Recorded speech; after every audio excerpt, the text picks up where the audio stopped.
Hi friends, இந்த வீடியோவில் nightie alteration பார்க்க போகிறோம். அதாவது இது வந்து ரெஹலான் மாடல் நைட்டி. ரெஹலான் மாடல்னா நமக்கு வந்து ஷோல்டர் அண்டு ஸ்லீவ் இது ரெண்டும் வந்து ஒரே பீஸாக வரும்.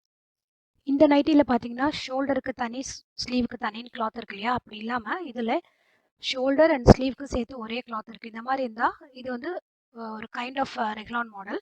இந்த நைட்டியில் நெக்கு விட்டு வந்து கரெக்டாக இருந்தாலும், கீழே இருக்கிற அளவுக்கே இது இருந்தாலும் இந்த ஸ்லீவோட லென்த் கம்மியாகுது. அது மட்டும் இல்ல, இப்போ இந்த ஸ்லீவோட ஓப்பன் வந்து ரொம்பவே பெருசா இருக்கு. ஸோ இது நம்மளோட நார்மல் ஹார்மோன் லென்த்தை விட லென்த்துக்கும் கீழே இருக்கு. பார்த்தீங்கன்னா இந்த எண்டு வந்து இதுக்குமே கீழே இருக்கு. அண்ட் ஹார்மோல் ரவுண்டும் பெருசா இருக்கிறதுனால நம்ம கையை தூக்கினா இந்த அளவுக்கு வந்து லூஸாக இருக்கும். அது ஸோ போட்டுக்கிறதுக்கு ரொம்ப அன்ஈஸியாக இருக்கும்.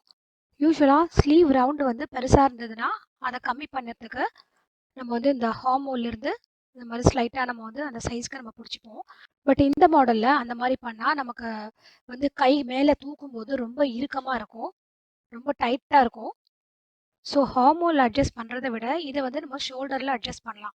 இப்போ இந்த நைட்டி பார்த்தீங்கன்னா அளவு நைட்டியில் ஃப்ரண்ட் நெக் ஈக்குவலாக இருக்குது, பேக் நல்லாவே க்ளோஸ்டாக இருக்குது. பட் இந்த நைட்டியில் ஃப்ரண்ட் அண்ட் பேக் ரெண்டுமே ஈக்குவலாக இருக்கிறதுனால நம்ம ஷோல்டர் அந்த நெக் டெப்த்தை குறைச்சா கூட நமக்கு போடுறதுக்கும் கன்வீனியண்ட்டாக இருக்கும், நெக்கும் க்ளோஸ்டாக தான் இருக்கும். ஸோ ஷோல்டரில் மேலேருந்து ஒரு 1.5 இன்ச்சுக்கு லைன் மார்க் பண்ணியிருக்கேன் ரெண்டு பக்கம்.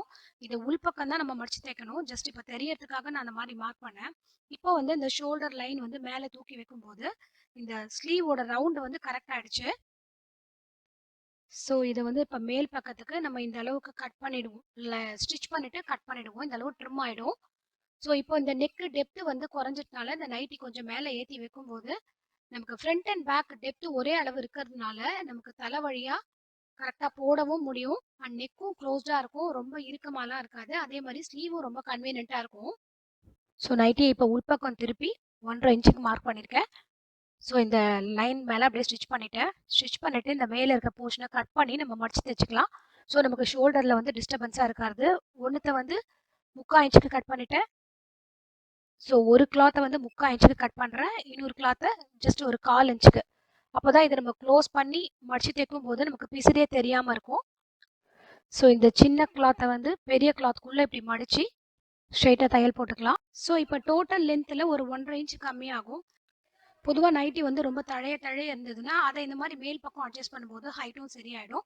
இதில் வந்து நான் ஷோல்டரில் மட்டும்தான் அட்ஜஸ்ட் பண்ணேன், ஹார்மோல் சைட்லலாம் எதுவுமே நான் குறைக்கல. உங்களுக்கு தேவைப்பட்டா இன்னும் கொஞ்சம் ட்ரிம் பண்ணிக்கலாம். எனக்கு இந்த மாதிரி பண்ணும்போதே கரெக்டாக ஆயிடுச்சு. ஸோ ரெண்டு நைட்டியும் ரொம்ப பர்ஃபெக்டாக ஆயிடுச்சு. நீங்களும் இந்த மெத்தட் ட்ரை பண்ணி பாருங்கள்.